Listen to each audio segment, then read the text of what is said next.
J'ai fait plus de 110 millions de vues au total sur l'ensemble de mes chaînes YouTube sans montrer mon visage. Et dans cette nouvelle vidéo, je vais t'expliquer quels ont été les meilleurs enseignements que j'ai pu tirer. Avec plus de 8 ans d'expérience sur YouTube, ça fait déjà longtemps que je fais des vidéos. C'est donc pour cela que je t'invite à regarder cette vidéo jusqu'à la fin pour avoir les meilleures informations et pouvoir faire toi aussi 100 millions de vues. Première chose que j'ai appris en faisant autant de millions de vues, c'est que le sujet est 10 fois plus important que la qualité technique d'une vidéo. Une idée puissante peut largement compenser une caméra moyenne ou un son imparfait. Ce que j'ai appris, c'est que les spectateurs sur YouTube cliquent uniquement en fonction du sujet, en fonction de ce que tu vas leur apprendre, en fonction de comment tu vas réussir à les divertir, mais pas du tout en fonction de la qualité de tes vidéos. Tu peux avoir une vidéo avec une qualité moyenne qui fasse beaucoup plus de vues que quelqu'un qui fait une vidéo hyper travaillée, mais qui a un sujet beaucoup trop bref et pas du tout attrayant. Pour prendre un exemple, imaginons que tu fasses une vidéo qui se nomme « Pourquoi les avions ne survolent jamais l'Himalaya », mais utilisant simplement des images libres de droit en faisant un montage très basique, pourrait bien mieux fonctionner qu'une vidéo expliquant par exemple la fiscalité de l'Estonie avec un montage super travaillé. Le premier sujet fonctionnerait bien mieux puisque le sujet est très intriguant. Il donne envie de cliquer, alors qu'une vidéo concernant la fiscalité d'un pays est très basique. Et en plus de ça, c'est beaucoup plus niché. Donc ça sera très compliqué d'avoir beaucoup de vues. Donc la leçon à retenir ici, c'est qu'une idée attrayante avec un sujet bien trouvé pourra bien mieux fonctionner qu'une vidéo avec plein d'effets spéciaux. Bon, c'est pas pour autant qu'il faut négliger la qualité non plus. Si tu fais une vidéo avec un son pourri qui est inentendable et avec une qualité en 144 pixels, bah t'auras du mal à faire des vues quand même. Faut avoir un minimum de qualité. Ce que je peux te recommander, c'est le 1080 pixels, donc le Full HD, mais également un bon son et essayer aussi d'avoir une bonne qualité vidéo. Que ce soit en utilisant des images de bonne qualité d'illustration ou alors ayant une caméra d'une bonne qualité, comme un iPhone ou bien une caméra un petit peu plus professionnelle. Deuxième chose que j'ai compris au fur et à mesure, et ça rejoint d'ailleurs un peu la première idée, c'est que le titre et la miniature font 80% du succès de ta vidéo. Lorsque tu publies une vidéo sur YouTube, le spectateur ne sait pas ce qu'il y a sur cette vidéo. La première chose qui va le faire cliquer, ça sera son titre et sa miniature. Si tu as une miniature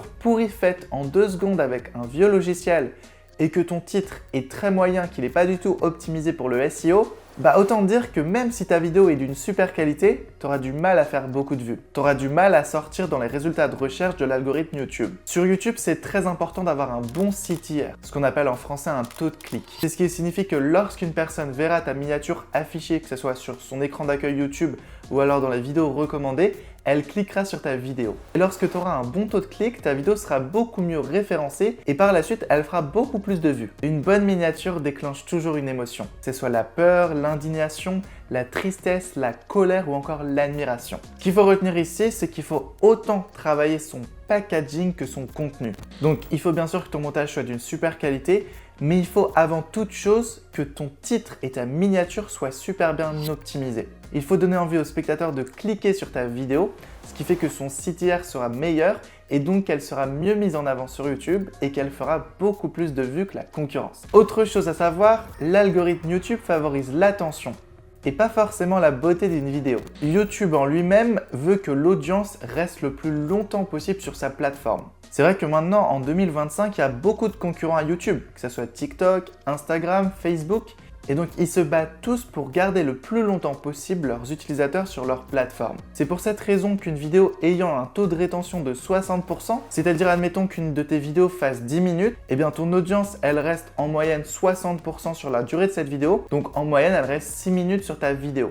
Et si une de tes vidéos a un taux de rétention de 60%, c'est qu'il est très élevé. Et donc ta vidéo sera beaucoup mieux mise en avant, même si elle a une qualité pas forcément incroyable. Ce qui retient l'attention et ce qui permet aux spectateurs de rester le plus longtemps possible sur une vidéo, c'est déjà qu'il faut annoncer dès le début un petit teasing. Moi-même au début de cette vidéo, je t'ai dit reste bien jusqu'à la fin pour savoir comment faire des vues. Il faut également faire un beau montage avec des changements réguliers, changer le rythme, changer la musique, changer les effets visuels. Il faut également essayer que ton storytelling soit le meilleur possible. Par exemple, si tu fais une vidéo top 5 sur les meilleurs téléphones, il faudra commencer au début par le moins bon et finir avec le meilleur. Et ce qu'il faudra que tu fasses au début de ta vidéo, ça sera de faire un teasing et dire à ton audience, restez bien jusqu'à la fin de cette vidéo pour découvrir le meilleur téléphone. À retenir ici, c'est que la qualité du montage ne suffit pas forcément. Il faut que tu aies un super bon storytelling. Il faut que tout soit pensé minute par minute pour que ton audience reste le plus longtemps possible. Et l'effet de suspense marche super bien. Poster souvent ne sert à rien sans avoir de stratégie claire. C'est vrai qu'on peut dire plus tu feras de vidéos sur YouTube,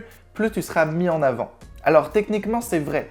Mais il faut que tes vidéos aient une vraie stratégie. Il faut que derrière chacune de tes vidéos, tu aies un certain objectif. Et tu fasses pas des vidéos simplement pour faire des vidéos. Puisque si tu fais des vidéos moyennes publiées quotidiennement versus des vidéos avec une bonne stratégie, celles qui ont une bonne stratégie, même si elles sont faites moins fréquemment, elles auront beaucoup plus de chances de fonctionner. Tes vidéos doivent toujours répondre à une ligne éditoriale, avec un angle, une cible et une promesse. Prenons un exemple concret, une chaîne dans le futur des transports qui publie peu souvent mais avec une stratégie bien structurée aura un meilleur succès qu'une chaîne qui publie tous les jours mais où c'est très diversifié. Par exemple, un jour elle parle de politique, un jour de cuisine, le lendemain d'écologie, elle mélange tous les sujets et il n'y a aucune stratégie. Et bah même si tu publies tous les jours sur ce genre de chaîne, tu auras beaucoup moins de succès que si tu fais des vidéos bien structurées avec une bonne stratégie. Ce qu'il faut retenir ici, c'est que la qualité est très importante comparément à la quantité. De mon point de vue, le meilleur combo, c'est de faire qualité et quantité. L'idéal étant de faire 3 ou 4 vidéos par semaine